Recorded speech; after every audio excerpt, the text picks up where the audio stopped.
بسم اللہ الرحمن الرحیم والعصر ان الانسان لفی خسر الا الذین آمنوا وعملوا الصالحات وتواصوا بالحق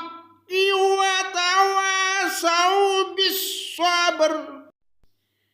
پناہ مانگتا ہوں میں اللہ کی شیطان مردود کے شر سے، اللہ کے نام سے شروع جو بڑا مہربان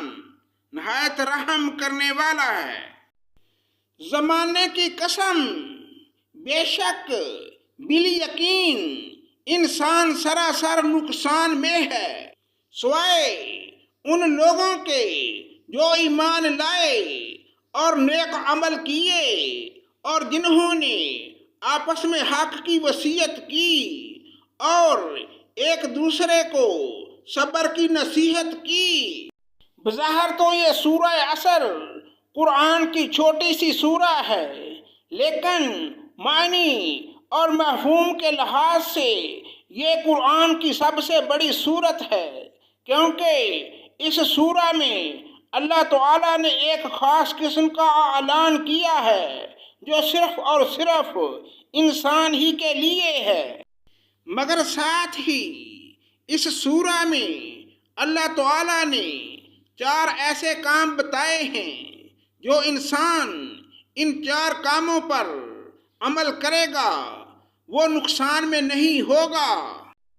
اگر انسان چاہتا ہے کہ اس کا نقصان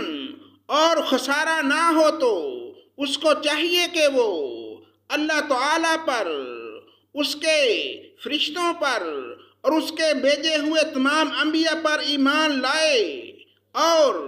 مرنے کے بعد جی اٹھنے پر اور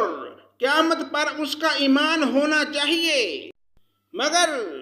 یہ دنیا دارالعمل ہے، ہر انسان جو بھی دنیا میں آتا ہے وہ کچھ نہ کچھ عمل کرتا ہے اور کام کرتا ہے، اور جو لوگ اللہ تعالیٰ کے بھیجے ہوئے ہادی یعنی نبی کی زندگی کو اپنا نمونہ سمجھتے ہیں، یعنی کہ نبی کے کہنے کے مطابق اپنی زندگی گزارتے ہیں اور نیک عمل کرتے ہیں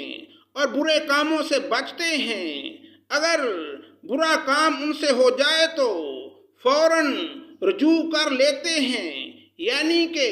اللہ تعالیٰ سے توبہ مانگتے ہیں، معافی مانگتے ہیں، ایسے لوگ خسارے میں نہیں ہوں گے۔ یہ دنیا حق و باطل کا معرکہ ہے، انسان حق کے ساتھ ہے یا باطل کے ساتھ ہے، تو اللہ تعالیٰ نے انسان کو یہ واضح پیغام دے دیا ہے کہ اللہ نے اس سورہ میں انسان کو یہ پیغام دیا ہے کہ اگر تم چاہتے ہو کہ نہ پورا ہونے والے نقصان سے بچ جاؤ تو تم کو حق پر قائم رہنا ہوگا اور اپنے ساتھ والوں کو بھی حق پر قائم رہنے کی وصیت کرنا ہوگی۔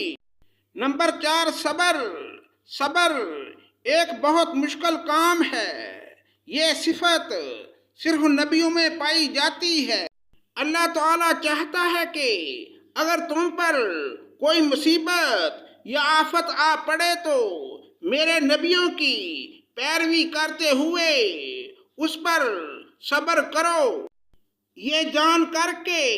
یہ مصیبت، یہ آزمائش